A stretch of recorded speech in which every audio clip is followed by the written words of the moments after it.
Wait a second, this isn't SSF2? Wait. Before you click off this video, let me explain. Yeah, this isn't SSF2. This video is about a game called Yeah Jam Fury, You, Me, Everybody, and I'd best describe it as a unique puzzle platforming game created by Mcleodgaming. Yeah, that Mcleodgaming, the same dudes who created Smash Flash 2. They contacted me on Twitter and asked me if I was interested in making a video covering this game, since it hasn't been released yet.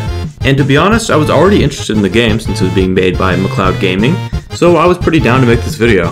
This is sort of my review of the game, and I'll tell you guys if I think it's worth putting your time and money into. I'm going to try and be as objective as possible, but if you want to support Mcleodgaming or are interested by the gameplay from this video, I highly recommend checking out the link to their Steam page in the description below. So if you do want to purchase this game, it'll be releasing on December 15th. So Yeah Jam Fury, You, Me, Everybody is a sort of sequel to the old Flash game they made on Newgrounds. And to be quite honest with you, having not played the original, I had no idea what to expect when they contacted me on Twitter. So before playing this sequel, I went back and played the old Newgrounds Flash game of it. And to give an analogy, it's sort of like playing Smash Flash 1 before Smash Flash 2. Because You, Me, Everybody is improved in literally every aspect. The gameplay is a good mix of levels that are about difficult platforming and precise movement, as well as levels dependent on your puzzle solving skills with your limited resources. For me personally, I found the most amount of enjoyment from the game in the level design and the fast movement. The game was practically made with speedrunning in mind. There's tons of advanced techniques that you can do to save time on levels, and each level has a built-in timer with leaderboards to see who completed it the fastest. It's one of the few games where after I beat a level, I think about going back to that same level and seeing if I can beat it faster with a different strategy. When you boot up the game, it goes over a quick little tutorial to teach you about the game and what it's all about. The main premise of the gameplay is that in each level you have to utilize the skills and assets of 3 playable characters in order to reach the mango at the end of the level. You have 3 characters you can switch between at any time, and for many of the levels you need to use all 3 of them in order to complete the levels. Although I have noticed that there's lots of levels in which you can beat it in multiple unintended ways, the developers give you a lot of freedom in tackling each challenge and problem, and you can really just beat it in whatever way you find fastest. Well, that's for the most part. Some levels actually restrict you to one character and there's only really one way to beat it, but I digress. When it comes to your characters, first you've got the flamboyant one. Yeah is your builder. He can place blocks from a limited resource and build structures for platforming. Also, since he's floaty and slow, he's not really the best for platforming. He's more of your puzzle character where you find unique ways to get to the mango. Although, he does have the highest jump of the 3, which can definitely come in handy in some platforming sections. Also, he's sort of the lead character of the bunch, and all 3 of them have some real character to them, which makes them a lot more interesting. Next you've got the Edgy Kid, but he's my Edgy Kid. Jam is by far my favorite of the 3. He's the fastest of the 3, he has a wall jump, he has a wall climb, you can use his hammer to boost up in the air and make far jumps, and he's by far the most interesting character with his personality. Although he does have some downsides, like a slightly shorter jump combined with way less traction, making it very slippery for the added speed.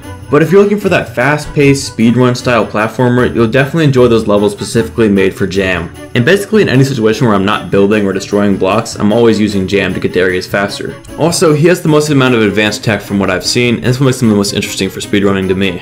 And lastly, you've got Fury. He's, well, interesting to say the least. To be honest with you, it might just be me personally, but I'm not a huge fan of Fury. In most levels, you don't use him much at all other than to break blocks, because his jump is the smallest of the 3, he's extremely slow, and he's way too big to fit in most areas. And to be honest, a lot of the times parts of the gameplay just feel slowed down by having to switch to Fury to break some blocks and then keep on going with Jam. Although there is actually one level that made Fury pretty fun. The main draw to the game is the ability to use all 3 of them together and actually master your skill of using all 3 and their abilities to solve puzzles. It's extremely rewarding when you get it down. You can solve a complicated level by using Yaz building and then Jam's parkour as well as Fury's ability to destroy anything in your path. I do want to mention this game is actually full of levels, like tons of them. I haven't even played them all yet. I won't show any major spoilers or boss fights in this video, but there's some extremely unique levels in this game. But not all the levels are created equally. Some levels were rather tame and somewhat uninspired, but the majority of the time the levels were really enjoyable. Also, the game is actually really difficult. The first 10 or 20 levels aren't so bad, but there's a huge learning curve, and some of the later levels get really difficult. Luckily, if you're like me, there is an ability to skip levels and you can move on if you need to, which I've done once or twice, but I still like a good challenge. In conclusion, Yeah Jam Fury is a game I would recommend to anyone who enjoys platformers or puzzle games. And someone like me who's somewhat interested in them had a ton of fun with this game. If you're really on the fence about this game, I recommend at least trying the Flash game on Newgrounds. It's not nearly as refined or well made, but it gives a pretty accurate idea of what the gameplay will be like in this game. The game has a lot of positive things, a stellar soundtrack, a good amount of content, even a stage builder, clean mechanics, and really good control of your character, and for the most part, really good level design. There are a few things the game could have done better, like there's really just a complete lack of story in this game. However, most platformers tend not to be very story rich, so it's not a huge issue. And since I know a lot of people love it when reviewers give a rating like out of 5 stars or something, if I had to give this game a rating, I'd probably give it a 4 out of 5 stars. It was definitely worth my time and I enjoyed myself, and I'll certainly be coming back to check the leaderboards and finish levels I haven't beaten yet. That about covers it for my review of the game. It releases December 15th. If you want to check out the trailer or just look at the game itself, check out the Steam link in the description below. Thanks for watching.